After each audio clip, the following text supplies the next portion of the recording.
Dr. Jaishankar, welcome to the ET Awards, and thank you for making it.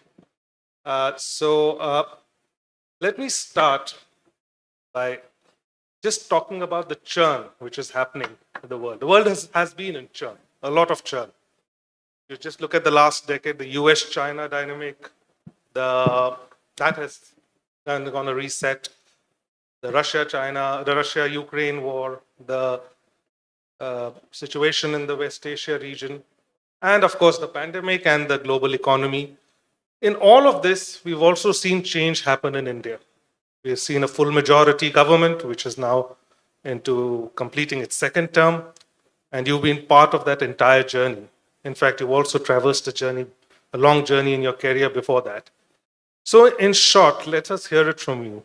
What has changed in India and what is changing between India and the world? Pranab, first of all, let me say what a great pleasure it is to be here. I had the good fortune of coming in early and listening to the last panel. And in a way, what the last panel did was it captured a lot of changes which are taking place. So here's the bit I want to add, which is how does the world see those changes? So let's take the four aspects of those changes. First of all, the politics. I think the world sees a vast improvement in governance.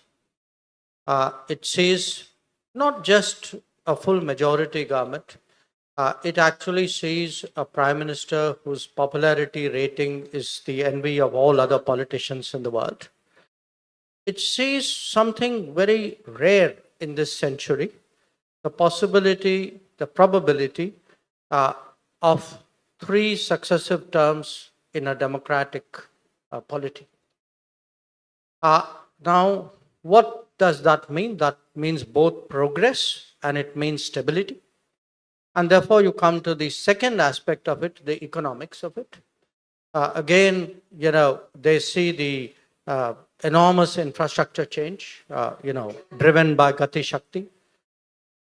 They see the easier to do business, the lesser bureaucratic load on the economy.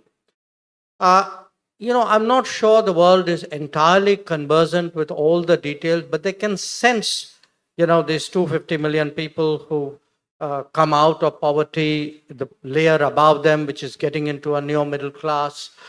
So they can sense that, and they know that there is this consumption and production increase out there. If I were to move to technology again, there is a very big difference in the way they see us over the last 10 years. An appreciation that actually India is beginning to take manufacturing seriously at last. And without manufacturing, actually nobody is going to take you very seriously on technology. And finally, on the cultural side, there is an appreciation that, that today we are behaving differently. There is a certain self-assurance, there is a way we carry ourselves, we speak our own metaphors, language, we think through our own solutions. I mean, to me, more than anything else, that change has registered with the world. So what does it mean to round it off? I think what it means for the world is we will be more valued and appreciated as a collaborator or a partner. It could be on, big geopolitical issues, how to create favorable balances. It could be on big issues like climate change. It could be on technology issues. Economically, I think an enormous interest in how to bring India into new supply chains. In the digital side, how does India get more deeply into a more trusted, transparent digital world? So I would say, no question, much greater appetite for India in markets abroad, in both economic markets, but political markets as well. I would like to just touch upon the point you made about cultural adjustments. I mean, the cultural particularities of the Indian democracy per se. How do you think the West has adjusted to that, given that it also has tied the economic imagination of India somewhat in what it looks at Indian democracy. But now, when you look at the economy story, they have to accept or adjust with the Indian cultural particularities. What I'm referring to, even if it is the Citizenship Act or the fact that they also had a Lautenberg amendment, how much of that gap is being closed as the economic conversation catches up? Well, look, when any country, any society rises or changes, uh, there will be an adjustment process. I mean, it's not fair to expect automatic understanding.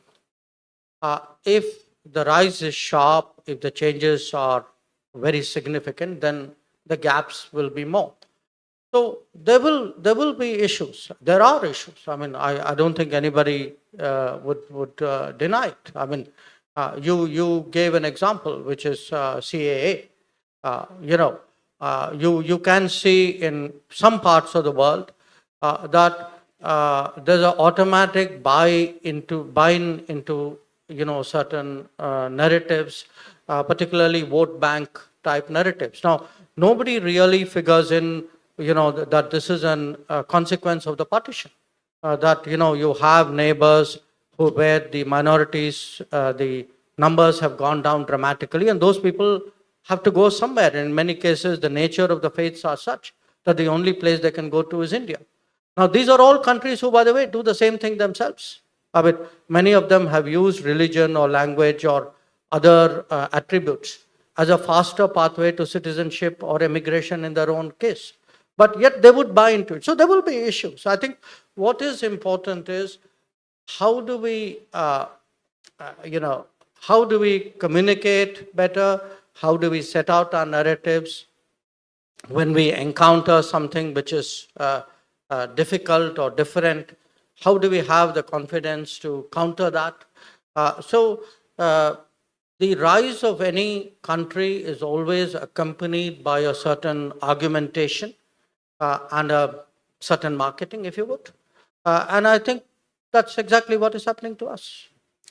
I will also touch upon the other point which you made on the economic side about manufacturing. I mean, we've heard this from the government and we've heard this from you before also, that India needs to catch up on manufacturing and we want to sort of go back and get back those years which we missed. But when you look at, and this is an audience full of business people over here, manufacturing leads us to the question of supply chains. The moment we go into supply chains, we enter the big dragon question, the China question. And our geopolitical competitions, some may call it rivalry, has led to a situation where businesses have had to adjust. But what do you do when you take off one layer, two layers, the third layer, there is still China? How do you expect Indian business to craft their strategy on China as India also navigates as a government the geopolitical territory which has been edgy with China? Well, I think, there are many aspects to that question. The first aspect is this. In the earlier era, if I can call it that, let us say pre-2015-16, not just, I'm picking that not because of what is the change here, but also what happened in the US. We thought of trade essentially as a function of efficiency. Business was you go where it is most efficient to go.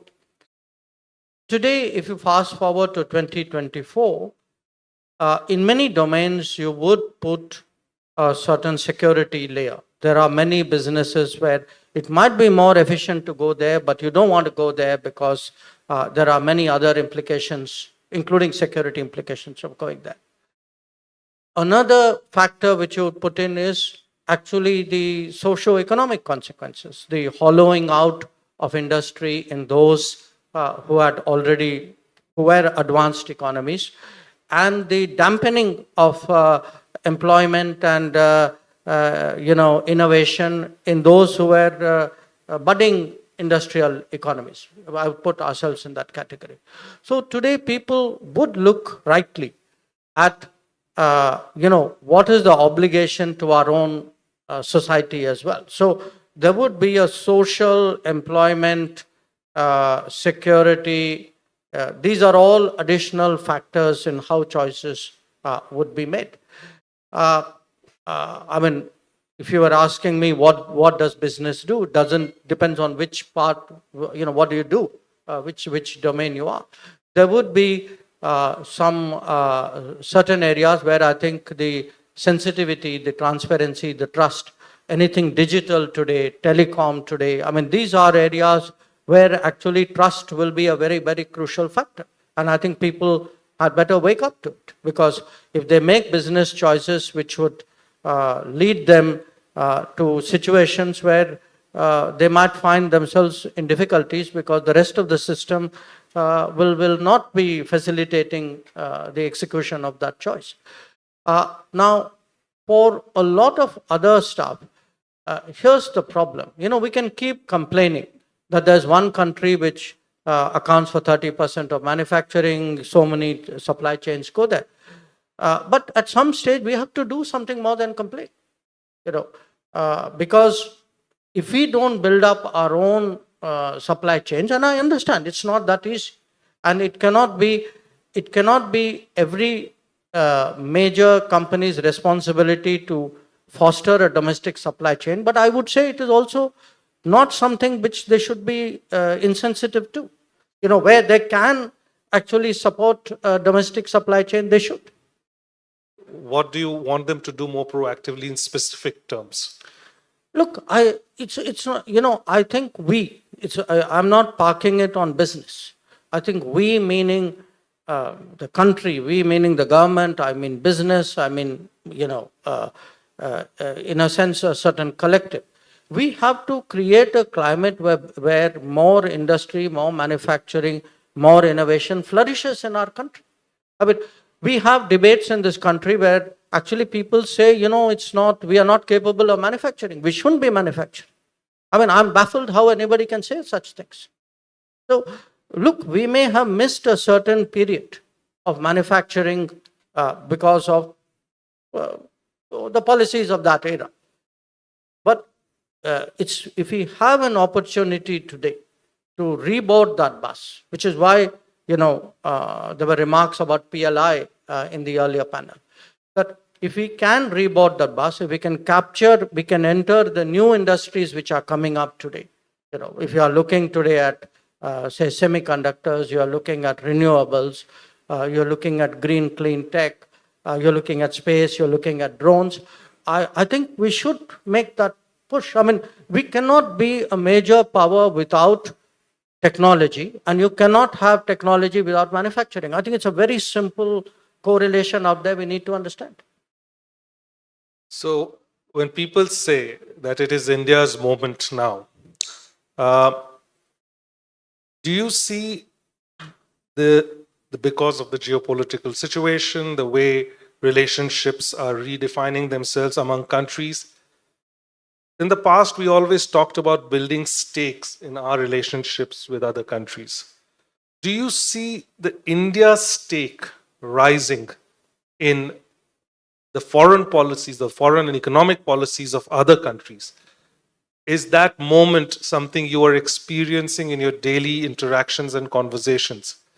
And how do you think that can be best leveraged moving forward? I can see it, but not yet in the very definitive way in which you are asking me. I can see the growing interest. I think people see different parts of the puzzle. There is, one experience I've had in the last year, 2 years, a much greater interest, for example, in human resource, in skills and talent. So you actually have countries which historically are very resistant to movement of people now showing much greater interest in mobility. That's one example. I would say definitely in global business, a much greater interest today in seeing at least some of the supply chains go through India. So finding partners. Clearly, in many cases, interest in bringing aspects of business into India. I mean, that where do you actually set up shop in India, in what manner, and leverage that. I can see that happening, but it will take effort. I think we need to push that more strongly, and in a way, the world will also watch how our own economy is doing. That also drives this aspect. So absolutely. I mean, I would say in pretty much every foreign ministry and every foreign trade or economic, you can say, ministry of the world, there would today be an interest in India and a desire to engage India. And you can just see it in the traffic of people coming. I mean, there is not probably a day that passes where there isn't somebody from some part of the world out here who is actually trying to make friends, influence people, and do business. Use this moment to welcome the Finance Minister, Ms. Nirmala Sitharaman, to the gathering. Welcome, ma'am. Good, you talked about making friends. Going through your book, you have this very interesting narration and comparison with the Ramayana and about Ram and Lakshman, and you've been asked a lot of questions where you say that Ram should find Lakshmans and India should look for Lakshmans. As we move ahead, you discuss about Lakshmana's counseling to Ram and how without Lakshman's support, Ram couldn't have reached or fulfilled the goals he achieved. But in a world where realists tell us there are no permanent friends, no permanent enemies, only permanent interests, how do you find Lakshmans? Or cultivate them? Well, in literally speaking by birth, but actually by in diplomacy, by effort, by experience, by cultivation. I mean, look at the state of the world today. I mean, so far we've been talking business, supply chains, what is the interest of the world. And the fact is, largely we are talking about the global north. Okay, I mean, we are talking about China as well. So we are seeing today for a variety of economic, technology, and by the way, demographic reasons, because I would say one of the most underrated factor today in calculating the changes in the world is going to be the extremely sharp demographic changes we're going to see in the next decade. So, but we are talking so far of the global north. And the global north also, by the way, has an interest because, as I mentioned to you, it's not just about business. I mean, there's the issue of creating the right balances at a geopolitical level. And India that is a bigger economy, more capability. So if you take the realistic, shall I say, definition of a Lakshman, there will be countries who will see that there is a value in a relationship with India and in their calculations. But for the global south, we mean something very different. We are an exemplar, we are a motivator, we are a supporter.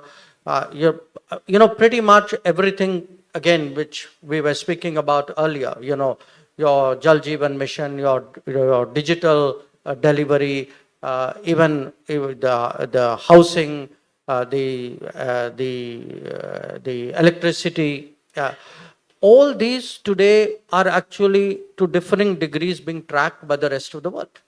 And when they see a country like India do this on scale, that if you look at the kind of numbers we are talking, we are talking 800 million, 400 million, 500 million. I mean, they know, okay, this is now tried, tested, scaled up as big as you can possibly get.